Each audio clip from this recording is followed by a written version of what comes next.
بسم الله الرحمن الرحيم. النهارده هنعمل مع حضراتكم خلطة الرز البسمتي. الخلطة دي لأي رز بسمتي يا جماعة. ادي جبنا هنا شوية سمنة وشوية زيت، وجبنا بصل متقطع برضو قطع صغيرة كده سمسم عليهم، ولعنا النار عليها اهوت عشان ندبلوها شوية. الخلطة دي عبارة عن جزر وعن بصل والزيت والسمنة بتاعته. الرز بيطعموها يعني مع التوابل بقى. الأساسيات يا جماعة في التوابل في الخلطة دي، الأساسيات: الليمون الناشف، قرفة عدان، ورق لورا، الحبهان والكاري والكركم. تمام. وخلطة الكاري والكركم وخلطة الزعفران. انا بنزود ايه؟ دبس رمان لو موجود عندي، سبايسي لو موجود عندي، سبرينكل لو موجود عندي، صويا صوص لو موجود عندي. يعني الحاجات ديت ايه؟ اجتهادات مني، انما هي مش اساسيات في الشغل. ده ورق لورا اهوت. دي الاساسيات بقى اللي هي التوابل بتاعتنا دي. انما انا عشان في الشغل معايا امكانيات فبيبقى معايا الحاجات كلها يعني.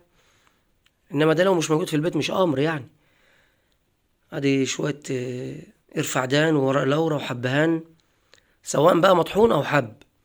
وادي الليمون اهوت، الليمون ناشف عشان يطعم برضو، بالرغم ان الشوربة بتاعتنا برضو واخدة كل التوابل دي يا جماعة. بس دي الخلطة بتاعت الرز بقى، لان كده كده بنعمله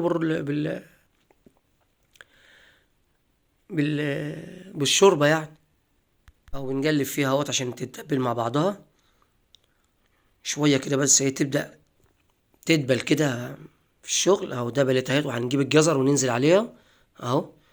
ادي الجزر اهو، بطعم الرز يا جماعة، بخلي طعمه حلو بأمانة يعني. وبنقلبها اهوت. هي الأصول يا جماعة يبقى فيها نسبة زيت وسمنة كتير، عشان الرز البسمتي ده روحه الزيت والسمنة. بس برضه مش بالعبيط، حاجة بالعجل على قد الكمية اللي عندي. ادي الكركم وادي الكاري، حط نسبة وتناسب برضه على قد شغلنا.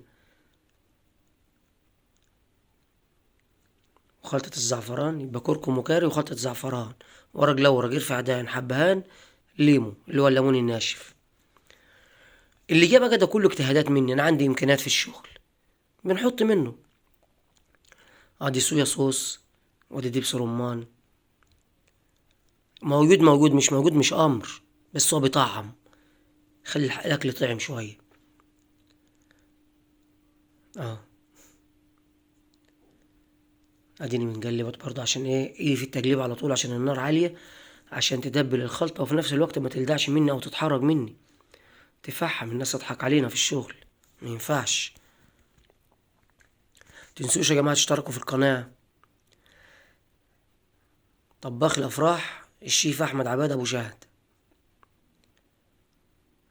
ان شاء الله انا عندي مقترح عايز نقترحه عليكم في الفيديو ده يا جماعه. ممكن تختاروا لنا اسم تاني للقناه، اسم يلفت النظر شويه. والصراحه في طباخين مكلمين ان انا اروح نصورهم وننزل فيديوهاتهم عندي على القناه. فانتوا ايه رايكم؟ عايز ناخد راي حضراتكم في الموضوع دوت، ان انا انزل لاصحابي وزملاتي وناس تانية شغل على القناه. إيه ماشي. ادي السبرينكل معانا اهوت.